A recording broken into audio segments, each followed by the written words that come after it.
Good evening, Professor. I'm SILMI Zahra, and today I'm going to explain about the bonds, the article that I read as independent and I wrote as an independent report. And it is article about the bonds take a hit, long treasury yields rise to 4 months hike. So,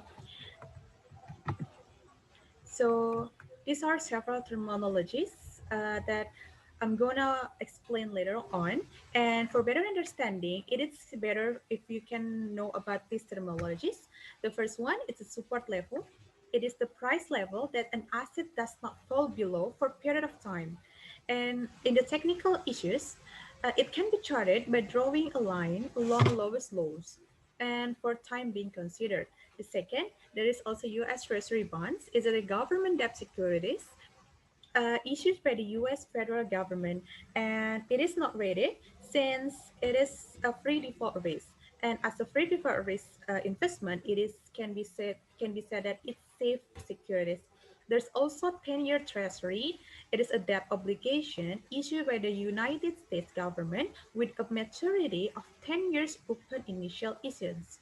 So this is 10-year treasury as well. Is the benchmark that guide other interest rate. So what happened with this article?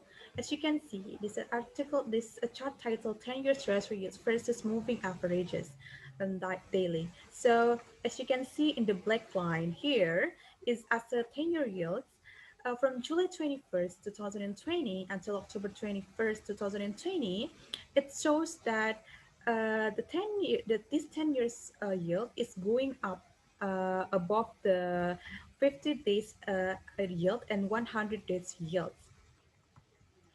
So this yield on the benchmark 10 years treasury as one of the long-term US treasury rose 6.6 basis point to a nearly 4 months hike of 0.760%. And as for the first time this year, you can see from January 20, the January 20, uh, uh, the 3rd-year rate has ticked above the 100 days average short term.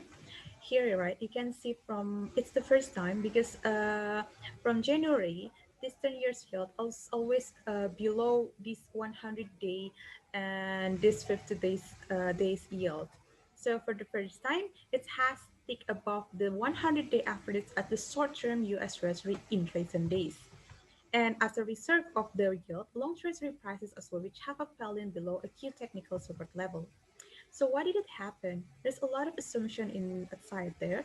The first one, there's assumption spread about the federal government spend more to support the economy, as now America have been struggling with the coronavirus crisis. There's also prediction in the as a effect of this struggling that inflation in the future pressure will accelerate it. So there, it is strengthened with there is a forecast prediction about the winning of Joe Biden in the polling, and as a Republican, as a Republican, it's a contradictive with the Donald Trump, and that Joe Biden, this as a part, Joe Biden parties will be spend more on the fiscal stimulus to support the U.S. government, and there's a lot of potential impact of this event. So the first one, it indicates that falling demand for treasury bonds as a effect of the high high yield, it is indicate that there's a few demand for these treasury bonds. What is happened? I think like it's a many investor outside that will prefer high risk, high reward investment other than this 10-year treasury bill. And there will be plenty of other investment as well in the future since after election, there will be a new government as well, and maybe it will be new policy and other on and so on. So, in my opinion, I think it is quite good choice that we need to hold a little bit to not buy the bond now, since there will be high possibility that U.S. Treasury will issue other better bonds, since there will be other spending for support the government, since now America have been struggling for this coronavirus. But, however, we need to be careful as well with this election effect. Either Donald Trump or Joe Biden will win because the effect both of them will be really different.